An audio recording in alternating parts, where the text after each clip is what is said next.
let me just kind of set the foundation. We're going to go for 27 minutes. Let me set the foundation for why I wanted to do this. Um, I have a reel that's dropping. I was actually trying to upload it and I couldn't do it. And that's why I'm like a minute late or whatever. Yesterday, I turned 45. I feel old. Garth Brooks said he's much too young to feel this old. I'm like, I'm old and I feel old. But it got me kind of sentimental and nostalgic about being a real estate professional who's facilitated thousands of transactions. I mean, I don't know, tens of thousands of transactions. Our team averages, 700 to 1,000 transactions, and we've been running our team since 2005. So that's like 19 years. So let's just say, for the sake of fun, 10,000 real estate transactions. And then I have thank you, Terry. I have this question I've asked myself, which you should all be asking yourselves, which your friends need to ask themselves, is like the woofum, right? Like, well, what's in it for me? I've been able to create income, which is amazing. The creation of income is probably the easiest thing we do as real estate professionals. I remember I got my first real estate commission check. I was 21 years old. I had went door knocking and found someone looking to sell their home. We listed their home and I think I got $4,500. And in 2001, as a 21-year-old, like, it was just like, wow, this is crazy. And then we've closed, multi-million dollar deals, and I've gotten $50,000 commission checks before and things like that. And guess what? I always find a way to spend the money. Like, spending that money is the easiest thing in the world to do. And there are times, and there have been years, where Taylor and I look back on our 1099s and our tax report, and we compare those two little beauties to our bank account. And we're like, dude, something's not adding up, because the amount of money we made compared to the amount of taxes we owe, compared to the amount of money we have in our bank account, are not like, one of these things is not like the other. And that one thing that's not like the other is usually our bank account. And so there has to be a better way. Like, there has to be a better way to leverage the selling of real estate to create something more than just income, which is so easily spent. And this is confession time. Like, I'll just tell you, like, I spend a lot of my money with my family. I was on a call this morning with some of our place partners, Chris Suarez and those guys, and I'm taking my family to Africa to pick up my son, who's been a missionary there for 2 years. And he's like, Dad, there's a lot of poverty over here. And I'm like, well, son, I don't know how there's poverty over there, because this trip's going to cost me like $40,000. Like, I paid $6,000 for a 2-day safari. Where's all that money going? And so I find fun ways to spend money. But the question is, without massive advanced training, how do we help real estate professionals who are able to facilitate transactions to create something so they have something to show for it? We can get deep, personal banking. Like, Taylor and I are doing some advanced stuff. We're getting into transitional housing for recovering drug addicts who were court ordered to stay in houses for 6 months prior to returning to their home. And like, we're doing some really cool stuff, but that's really, really advanced.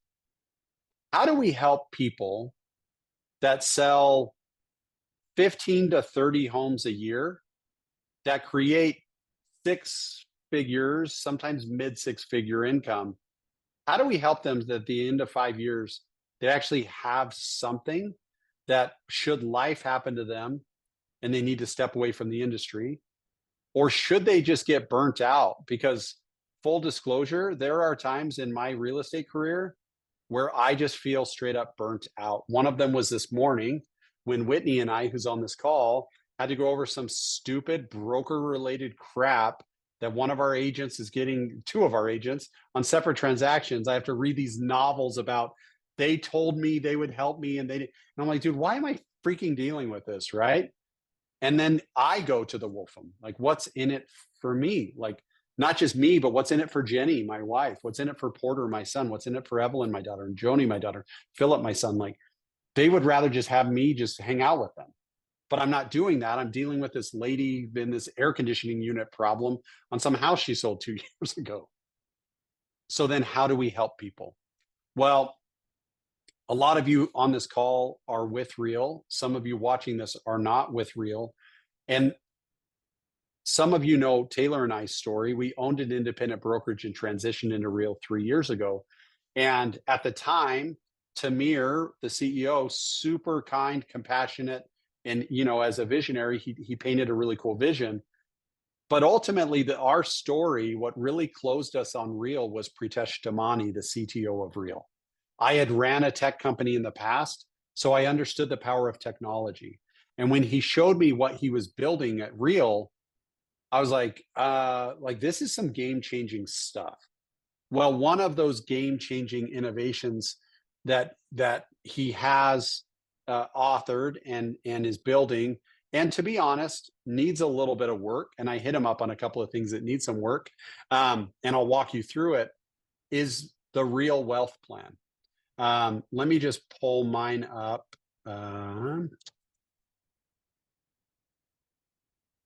All right, Austin, give me a thumbs up, or Terry, if you can see the screen. Yeah, we're good. All right, so you have your own Real Wealth Plan.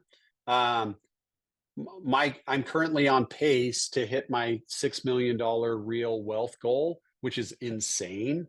Like that I could create $6 million in wealth. Now, some of it, full disclosure, is commissioned earnings, but between stock and revenue share and things like that. But that's not what this is about. What this is about is, how do we create a real wealth plan based on somebody's specific lifestyle and goals? So as Real agents, we have the opportunity to help show people what their potential is, and the Real Wealth Plan will allow us to do it. So now if you're with Real and you're going to be using this, keep in mind you could do this 29 or 30 times per month. So let me just start with, I think there's a really cool opportunity for Terry to call a few of her friends, or when her friends proactively reach out to them. If Terry can say like, hey, Jim, I know you know how to close houses, but if I can show you how to, in 5 years, create $1.5 million in wealth at Real, will you take 20 minutes and let me walk you through it? Like, super simple, right? That changes the game. Now, one thing that people use against us is all we talk about is agent attraction. They call it recruiting, right? Well, let's change it and say like, hey, Jim, this isn't about me. Can I just talk about you for a minute? And I'll tell you, all the training I've gone through with Phil Jones and just life experiences told me that nobody really cares about me. Like, and I don't mean that in like, no one loves me, but like, no one really cares that much about anyone else's life. They're generally concerned with themselves. And so something that's so powerful with this wealth builder is to be able to say, like, hey, Jason, let me walk you through, man, what the next 5 years could look like for you if you put your head down, go to work, and participate in some of the initiatives we author. So let me just create a test WP. So you put in somebody's name, and you have to ask a couple of questions. Now, I'll tell you, the coolest part about the wealth plan is it walks you through and helps somebody evaluate their own world.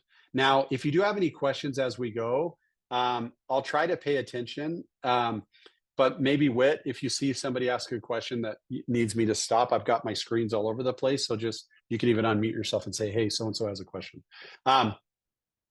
The first thing that starts, and again, the reason I love this is not the ability to show someone their potential wealth.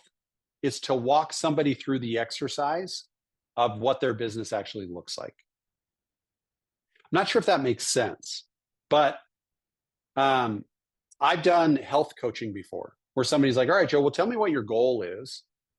But then they say, well, tell me what your day looks like today. What are you eating? How much sleep are you getting? How much exercise are you? Right. And so the real power of that conversation isn't to say like, man, I could get you a 6-pack in 6 months. the power of that conversation is getting me to realize what I'm doing today and where the gaps are in my actual business. So let's just start with, what is your average home sales price? So like in Las Vegas, I believe the median price of a home right now is like 485. On our team, it's higher because we advertise to higher potential buyers and sellers. So on our team, it may be 650. But let's just say national average, which is probably why it's in there, is about 400. But let's just say somebody's able to say the average home I sell is $500,000. So Carmen put in there 550. So we'll just say $500,000 is their average sales price for the number of units they do per year. Now, here's a question. Now, there's two ways to go with this. One of them is the solo entrepreneur and the other is the team leader. So let's just do both, right? So how many transactions are you doing per year? Wealth means something different to everybody. So if somebody says, I do about 7 transactions per year, we need to recognize that their ability to create wealth out of that is relatively modest. If somebody's doing 30 transactions per year, then we could say like, all right, cool, we could actually do quite a bit with that. Now, in the real ecosystem, one of the reasons why the wealth building is somewhat modest, if somebody does 7 transactions per year, is we're not going to be able to help them get to a lead agent, which gives them stock ownership. They're not going to be able to take super advantage of the stock purchase plan. So there's a couple of things in real where if somebody's not doing a lot of transactions, there is some limitations on what the company can do to help them facilitate wealth building. But let's just say somebody is closing 30 transactions a year. They are an extraordinary real estate practitioner doing 2 to 2.5 deals per month. So their annual volume at that point would be about $15 million in production. So then the question is, well, what's your average commission? Contrary to the lawsuit that came out of Missouri, all of us know that none of us receive 3% as an average. I believe the national average is somewhere around 2.25%. Your average may be 2.85%. I think a healthy number to put in there is 2.5%, especially with what's coming mid-August. People are going to be doing like, well, I'll represent you for 1.5 and things like that. Where on the listing side, a lot of the agents may be like, hey, listen, we're not going to be paying a buyer agent commission, so I'm going to reduce the commission from 6% to 4%. So like, you know what I mean? We may be getting hyper elevated commission on listings, reduced commissions on buyers. When you're walking somebody through this, I would ask them like, hey, Bob, what are you comfortable as far as your average percentage of a transaction commission? Now, here's where, will you be a team leader? If they say yes, this is where it gets deeper into team leader stuff. Now, if they're a team leader like me, their personal production may be relatively low. So you may have a team leader that goes like, yeah, I'm a team leader, but my personal transaction volume's like, I do like 10 deals a year myself. So then the question becomes, well, how many team members do you have? So let's say somebody runs a team of 10. They're like a really powerful team. How many transactions does your team average? I would be pretty confident if somebody has an active 10-person team to say they do about 120 transactions a year. Now, that's not going to be because everybody does 12. It's going to be because, like on our team, you look at our partner, Angie Lauer, she'll do 37 transactions. And then there's agents on our team that do like 4. And so what you have to do is take team total unit production, divide it by team total unit members, recognizing that if somebody has a team of 10, 3 of them may do 30 transactions and 7 of them may do 5 transactions. You end up at 105 at that point, if that makes sense. All right, so 120 units, average sales price 450, average commission rate. Now, what percentage of team production goes back to you, Billy, as the team leader? 20 is probably the national average. So let's just leave it at that.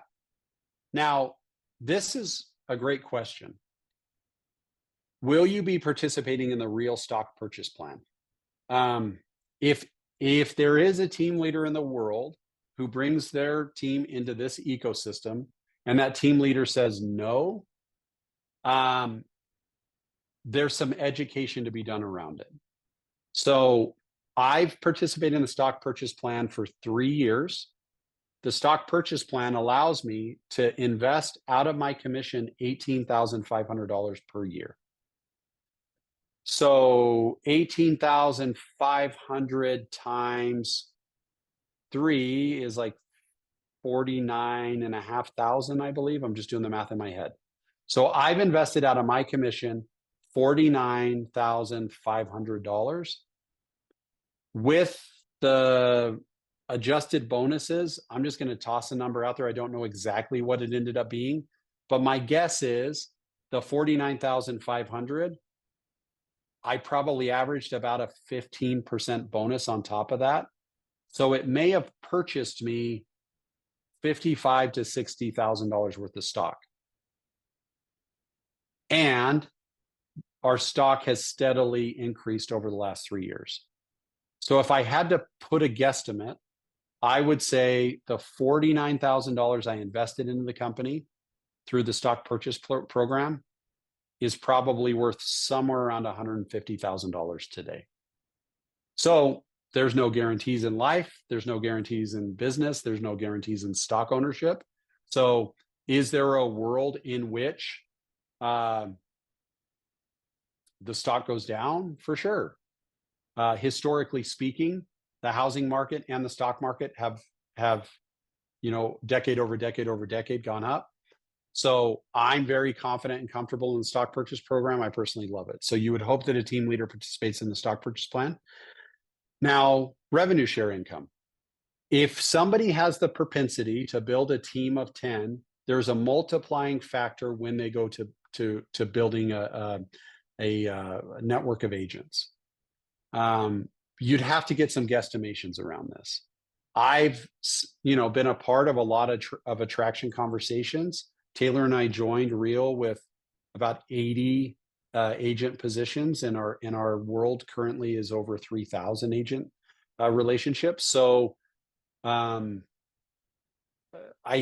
I'm having conversations, you may be one of those moonshot individuals that came into this world with 3 people and now you're at 400.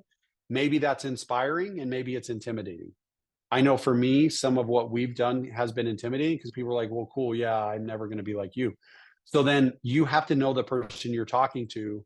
And rather than making it about you, you have to be able to articulate to them, what do you think your world could potentially look like? Relationships of people. And the 2 words I use a lot is people that balloons, people that trust you, meaning they trust that you have good intentions, and people that believe you are competent. So when you're looking at relationships and when you're looking at a person coming on board and talking about their potential relationship growth, the question is, if you broadcast, now this is what I hit Pritesh about. How many agents will you personally attract and refer per year? Right now, this is not multiplying. So it's going to do a 5-year growth pattern. But if I leave this at 5, it stays at 5 and just shows what revenue share would be for 5. So I have to, in my mind, say, let's say, how many people are you personally able to attract that would name you as a direct sponsor over the course of 5 years? So if they said, well, I think I could probably have one person every other month. So then over the course of 5 years, we're talking about 60 months. And if there's one every other, then I would put the number of 30 in here. Say over the course of 5 years, you are personally going to attract 30 people that name you as a potential sponsor. Well, then the next question is, how many agents will each agent that you attract? I don't, again, believe that this is phrased correctly. The next question would be, other than those 30 people, what could we guess your network world would turn into? So this is where your knowledge and experience would have to play into this. Now, I would say to somebody like, well, if you're able to attract 30 people over the next 5 years who directly name you a sponsor, let's just use a multiplying factor of 10 to say, like, those 30 people may attract someone who attracts someone who attracts someone. And so I may say, over the next must be less than or equal to, all right, cool. So there's a limitation on that for some reason. All right. So let's say 100. So now you have a network of 130 people. So then it says right now the real stock is worth $5.68 per share. I get to guess, and I would ask them, like, hey, Lucy, right now our stock's trading at 5.68. Comparable companies of ours have gotten into the triple digits. I don't know that I believe our stock's going to be worth $100 in 5 years, but I could conceive a world in which it's worth $15 in 5 years. So then I can come into here and I can edit this. Now you could put whatever less than, or okay, so they won't let us go above 10. So I would say, all right, cool. Well, the stock, is going to be worth $10 in 5 years.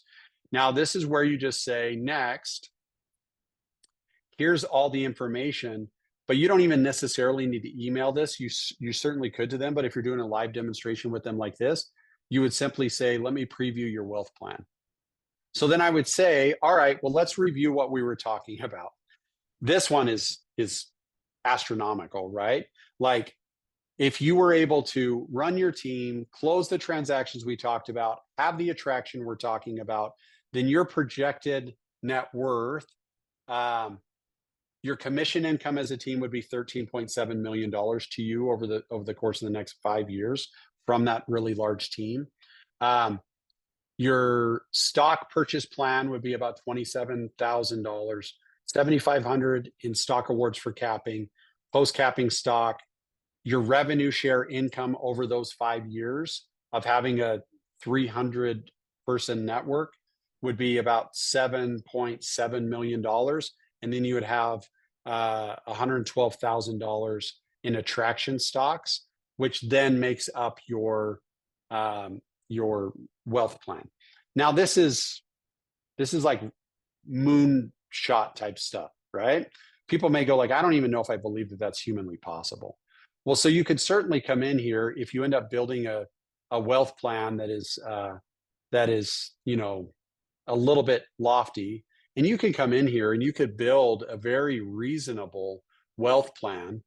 Let me just rebuild this quickly. You could build a reasonable wealth plan that would allow somebody to see some reasonability around it. So if I say test 3, and I just go, all right, cool. Let's say your average price is 400,000. Let's say you do 15 transactions per year. Let's say you get 2.5% commission. You're not a team leader, but you are going to participate in the stock purchase plan, and you're going to participate in modest agent attraction. Let's say you have 10 people that join your world, and they each bring on 3 people. Stock purchase price of 10. Then we go to like preview that wealth plan. I think we can all agree as a solo practitioner, that's a very reasonable and somewhat attainable deal. Well, then we'd be looking at, in the next 5 years, you would be able to create almost $1 million in wealth at that point. So I love this tool. It's not without its, like, I think it'll be a living, breathing thing that we work on. But I think that it shows somebody the possibility and potential of building something above and beyond just trading, contracts for commission checks, and get them thinking about the world in a different way. So with that, questions, comments, concerns, smart remarks. So Jason said, please clarify why it asks you for your recruiting number per year and you're calculating for 3 years. So Jason, the last time I played with this, I was out of town yesterday, it was on Tuesday, and then I hit up Pritesh about it.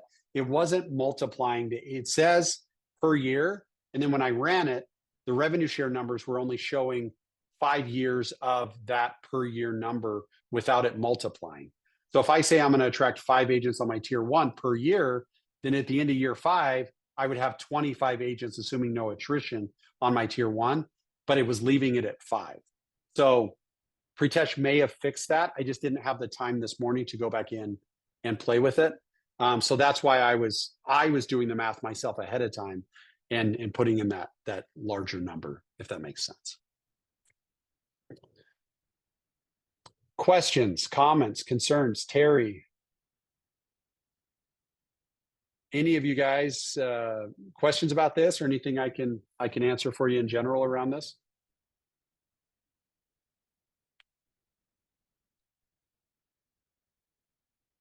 You guys are easy. All right, so here's my admonition to you.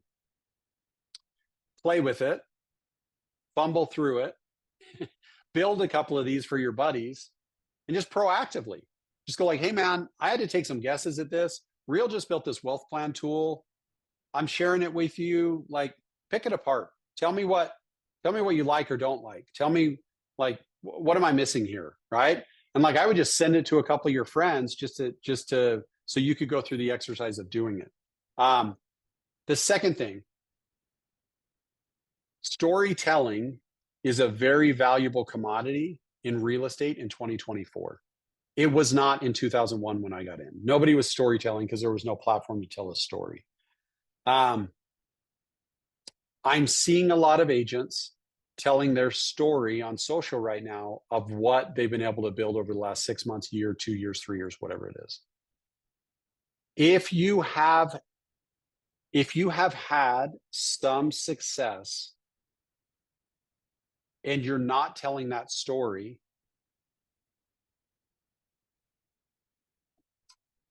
I would argue you're probably being a bad friend. Like, I know that we don't want to be spammy. We don't want to be pushy. But like, dude, I know 75-year-old real estate agents who are like my buddies' moms growing up who are realtors who are still grinding transaction to transaction just to make ends meet. If I have the ability to just say like, Austin, I'm not sure this is for you, man, but like I put together this wealth plan thing our company's doing, like take a look at it, pick it apart. You know, I know you're happy where you are, but like, I just was like, man, in 5 years, what would Austin's world look like? And it broadcasted, you could be at like $2 million in wealth at the end of 5 years. That sounds amazing. Like, but please, you know, be a sounding board for me and pick it apart. And like, if I'm not starting that conversation with Austin, somebody that I actually care about, do I actually care about him? So there's 2 ways to have these conversations. One is proactive, being I reach out to Austin and be like, hey man, I'm not sure if this is for you, but I want to run something by you. And the other way is reactive. And that happens because I create content and material and I tell a story that has people reach out to me. I don't know if you guys follow Spring Benson, but let me do this really quick. I just want to pull up something that she did, and she and I were talking this morning. She's like, dude, my DMs are blowing up. So if I go, hold on one sec. Let me just find Spring. Here she is. Let me pull this up really quick. All right, share screen. Now, again, Spring is an extraordinary, you know, entrepreneur in our space, but this was her reel she created, telling her story of what Real's done for her in the last 3 years. Now, just because hers is almost $800,000, yours maybe $80,000, I would argue that your $80,000 green screen video may move the needle more than her $800,000 green screen video, because, you know, people are like, okay, cool, yeah, you're Spring Benson, I can't do that. But if you have a $65,000 green screen video that's like, dude, I haven't even checked this, and I pulled it up today, I have $65,000 in stock I totally forgot I even had. That's a story that people can relate to. So I would encourage you to be a storyteller, and I would encourage you to be confident enough to get with people and just share with them some of the success you've had, because you owe it to them to tell that story that may create the opportunity for them to build what you've built. Okay, guys, have a great day. Awesome. Let's go watch the Open, bro. Ray Myers, good to see you. Austin, Taylor and I just got a lead on a house on Pinehurst that wants a cash offer.